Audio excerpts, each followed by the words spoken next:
ব্রাজিলের ভক্তরা বুক ফুলিয়ে বলে টানা বিশ্বকাপে অংশগ্রহণ করা একমাত্র দল ব্রাজিল। আর্জেন্টিনা নাকি বিশ্বকাপে সুযোগ পায়নি বহুবার, অথচ গুজবই তাদের একমাত্র ভরসা। ইতিহাস ঘাটাঘাটি করার দরকার পড়ে না, ভিত্তিহীন কথা চালিয়ে দিত এতদিন। অথচ ইতিহাস ঘেঁটে দেখলে দেখা যায় টানা ২৪ বছর বিশ্বকাপ বর্জন করেছে আর্জেন্টিনা। বিশ্ব চ্যাম্পিয়ন আর্জেন্টিনা ৪ বিশ্বকাপে অংশই নেয়নি। এর মধ্যে শুধুমাত্র একবার বাছাই পর্ব পেরিয়ে মূল পর্বে যেতে পারেনি আলবিসেলেস্তেরা। বাকি ৩বার বিশ্বকাপ বর্জন করেছে আর্জেন্টিনা। অথচ ব্রাজিল সমর্থকরা কোপা আমেরিকা বয়কট করার গল্প শোনায়, যার ভেতরে অভিযোগ আছে ব্রাজিলের বিশ্বাসঘাতকতার।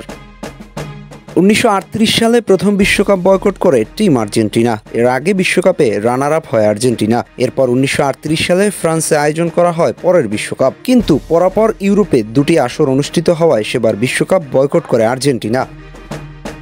এরপর ১৯৫০ বিশ্বযুদ্ধের পরে আয়োজিত হয় আরও একটি বিশ্বকাপ, আর সেখানে বিশ্বাসঘাতকতা করেছে ব্রাজিল। শোনা গেছে আর্জেন্টিনা ব্রাজিলের বোর্ডের দ্বন্দ্বের কথা। তখন হঠাৎ করেই আয়োজক দেশ হয়ে যায় ব্রাজিল, আর তাতেই নিজেদের নাম প্রত্যাহার করে নেয় টিম আর্জেন্টিনা। সেবার ল্যাতিন থেকে অনেক দলই অংশগ্রহণ করেনি। তবে মজার ব্যাপার হলো, এর আগে ১৯৪৭ সালের কোপা আমেরিকায় ব্রাজিলকে হারিয়ে শিরোপা জয় করে আর্জেন্টিনা। এর পরের বিশ্বকাপে যে আর্জেন্টিনা হট ফেভারিট থাকতো, সে কথা বলার অপেক্ষা রাখে না। এরপর ১৯৫৪ বিশ্বকাপ বর্জন করে আমেরিকার কোনো একটা নীতিমালার কারণে সেখানে অংশ নেয়নি আর্জেন্টিনা। অথচ ব্রাজিলিয়ানরা শোনাতো বানানো গল্প, যেখানে অংশই নেয়নি সেখানে তুলনা করা বোকামি। আর্জেন্টিনা এই ৪ বিশ্বকাপে অংশ নিলে তখনকার সময়ে ১-২বার ট্রফি জিততেই পারত। অথচ ওরা ৫ বিশ্বকাপের গল্প শোনায়। আর্জেন্টিনা বিশ্বকাপ খেলতে পারেনির গল্প শোনায়, অথচ প্রেক্ষাপট সম্পূর্ণ আলাদা ছিল।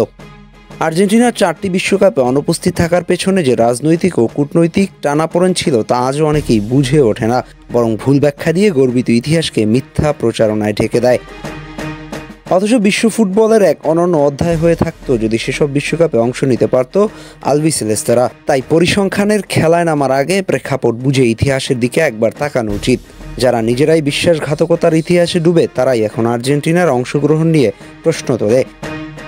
যেখানে আর্জেন্টিনা খেলেইনি ওই সময়গুলোতে, সেখানে খেলেও পারেনি বলে মিথ্যাচার করাটা আসলে হীনমন্যতা ছাড়া কিছুই নয়। বিশ্বকাপে টানা অংশ নেওয়ার নামে গর্ব করা দলটিও যেন ভুলে না যায়, ট্রফি শুধু অংশ নেওয়ার জন্য নয়, জিতে আনায় মূল্যায়ন হয়। আর সে জায়গায় ইতিহাস গড়েছে আর্জেন্টিনাই। আহমেদ হাসনাইন খান, টিম স্পোর্টস।